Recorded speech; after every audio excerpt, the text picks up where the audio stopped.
prima facie case. You do not have to demonstrate beyond reasonable doubt. So all the questions that I had my learned friends putting to the mover to prove, to demonstrate, they look good to the public gallery, but they add no value to the test for impeachment.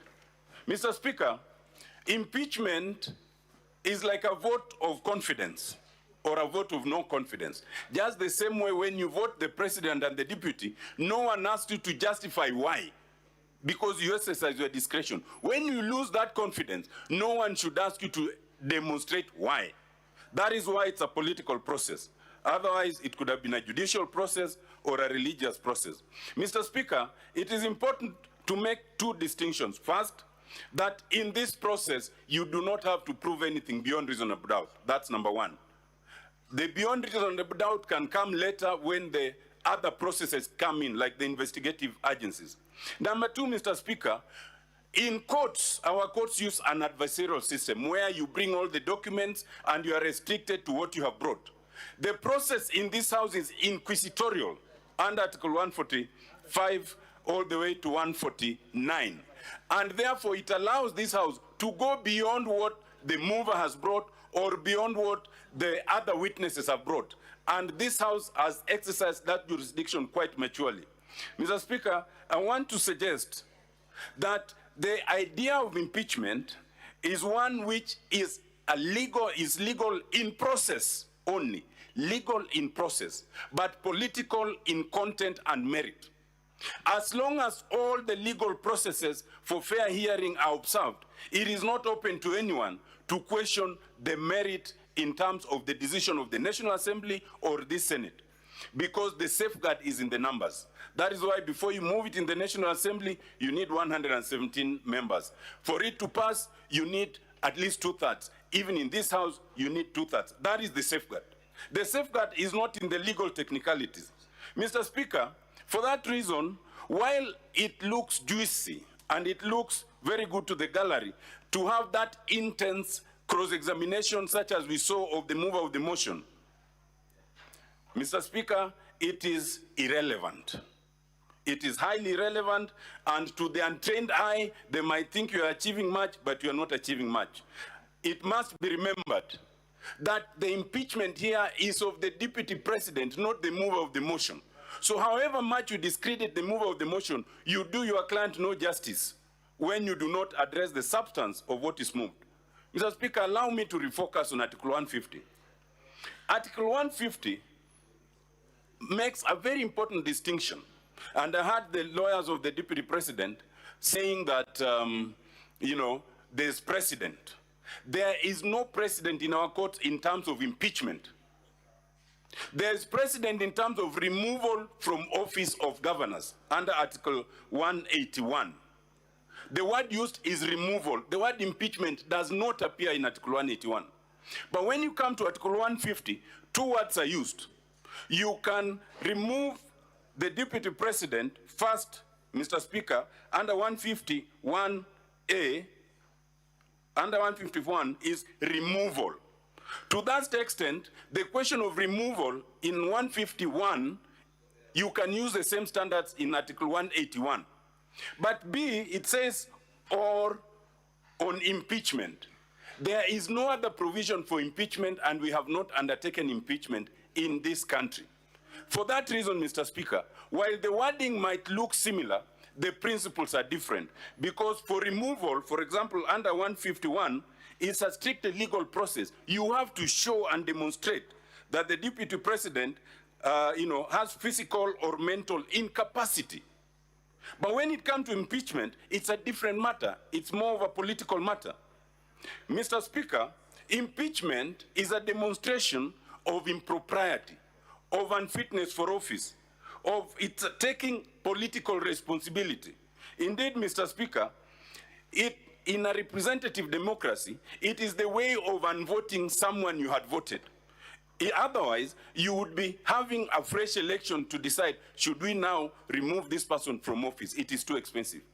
The fact, Mr. Speaker, that you have 82% in the National Assembly voting for impeachment, and 2/3 if it succeeds in this House, you translate it to the millions that it represents. In the National Assembly, 82% translate to about 42 million out of the 50 million Kenyans. That is a significant number. Mr. Speaker, if this House is equally to vote, you translate it to the equivalent number of people it's representing. It is not a heavy matter. If it was any less, it would have been a decision for a single judge. Mr. Speaker, allow me to address two things, then I sit, in terms of substance. One, you have 11 charges. 4 of those charges oscillate around one issue, and that is the utterances by the Deputy President. And the charge is he made insightful and discriminatory utterances to the effect that only those who voted for the Kenya Kwanza are entitled to resources and positions in government in Kenya. That is the summary of that charge. That charge is contained in ground 1, ground 5, ground 6, and ground 10. I want to submit, Mr. Speaker, that if you find even only that one charge to have been satisfied, then I want to implore the senators to vote yes for all those 4 grounds together. Has it been satisfied? Mr. Speaker, those utterances are admitted by the Deputy President in the documents before you. The meanings of those words in their variety is known to you and is known to Kenyans. The danger in words is something we know in this country way back in 2007. In our neighboring country, Rwanda, we know what words did. I heard the lawyers of the Deputy President suggest that he did not take any action. Under the law, under Article 10, under Article 27, you do not have to take any action. Utterances are enough, because utterances can do the very damage that the Constitution intends not to be done. Mr. Speaker, what is his response to that charge? There are 2. The first one is he was exercising free speech. Mr. Speaker, that is the easiest to dismiss. I invite the senators to look at Article 33, 2D, Roman 2. It is express, and it says, freedom of expression cannot include advocacy for discrimination, and that's what he was doing. What's the second defense? That whatever he was saying is contained in the various coalition agreements under the Kenya Kwanza coalition that were filed and signed before election. Mr. Speaker, with tremendous respect, allow me to remind the Deputy President that this is the Republic of Kenya, not the Republic of Kenya Kwanza. Mr. Speaker, for that reason, you cannot elevate agreements under the Kenya Kwanza coalition above the legislation of this country, above the constitution of this country. Section 13 of the NCIC Act is very clear that those utterances are unlawful, in fact criminal. Article 10 and Article 27 of the Constitution are equally clear that you cannot make such utterances. So to come and say that I uttered them because they are contained in a coalition for one particular political coalition is in fact an admission. It is an admission of violation of the Constitution. And Mr. Speaker, if members wanted one clear admission of guilt, it is this one. It is not denied, the justification cannot stand, and indeed, Mr. Speaker, once one of the senators asked for the justification, and I heard the lawyers refer to the Schedule 3 of the Political Parties Act. Mr. Speaker, I invite the senators to look at Schedule 3, Clause 3E. It is very specific. It talks of sharing positions in the coalition structure, not sharing positions in government. And to try and mislead this august House makes it an aggravation of a wrong. And I invite you, Mr. Speaker, to find that there was a breach of this. And I think the worst of all is we were able to play a clip of the Deputy President after showing what he had uttered, saying that he has no apology. He said he has no apology. The clip was played here, I invite you to look at the 798 pages that he has filed. There is nowhere where he has rendered an apology. So he leaves you in a position where he says, even if he was not impeached, he will continue doing that because in his view, it is justified by the Kenya Kwanza coalition. Mr. Speaker, I invite the honorable senators to find that this ground has been proved and to impeach the deputy president on ground 1, ground 5, ground 6, and ground 10 for breach of the NCIC Act, Section 13, and breach of Article 10 and 27 of the Constitution. My last point, Mr. Speaker, allegations of corruption. Mr. Speaker, this House has had the various allegations of corruptions. You had the very direct evidence of Dr. Mulwa in terms of KEMSA.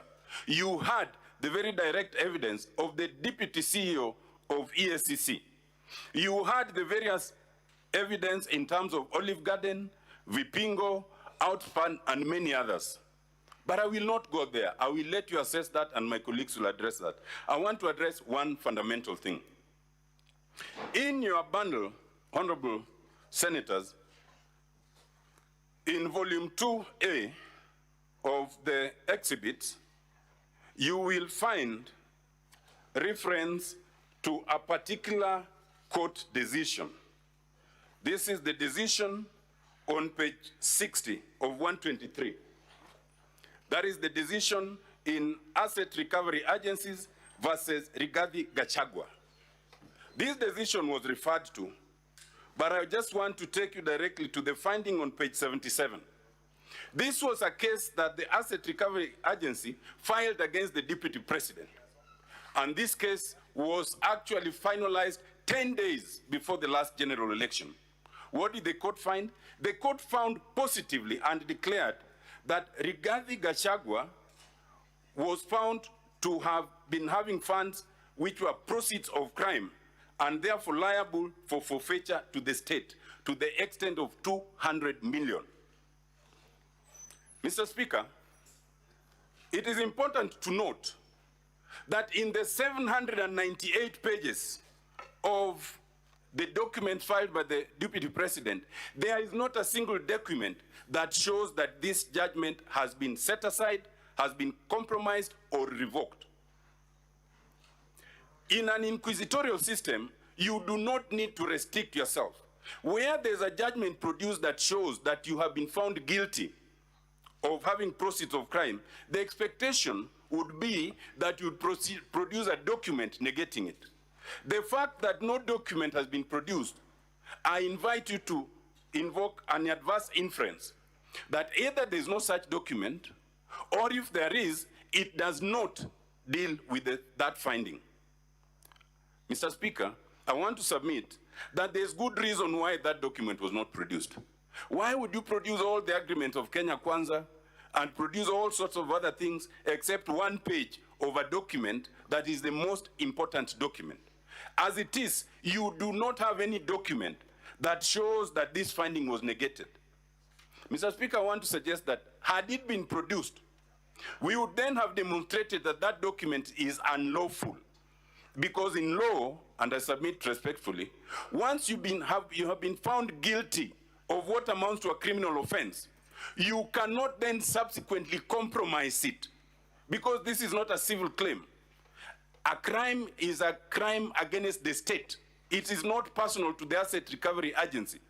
And therefore, those findings can only be set aside by positive findings of a superior court, and there's none. So the record shows that GACHAGUA was convicted of corruption. And what that means, Mr. Speaker, that not only was he convicted, but even to come here and allege that he was convicted and thereafter, you know, they entered some sort of negotiation, is in itself evidence of abuse of power. Because he was convicted 10 days before election, shortly thereafter, it is alleged they compromised it in what would be an illegality.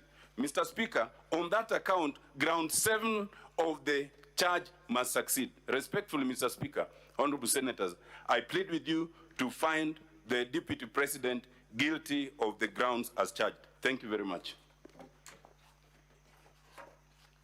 Allow me now to introduce the Honorable George Murugara to take over.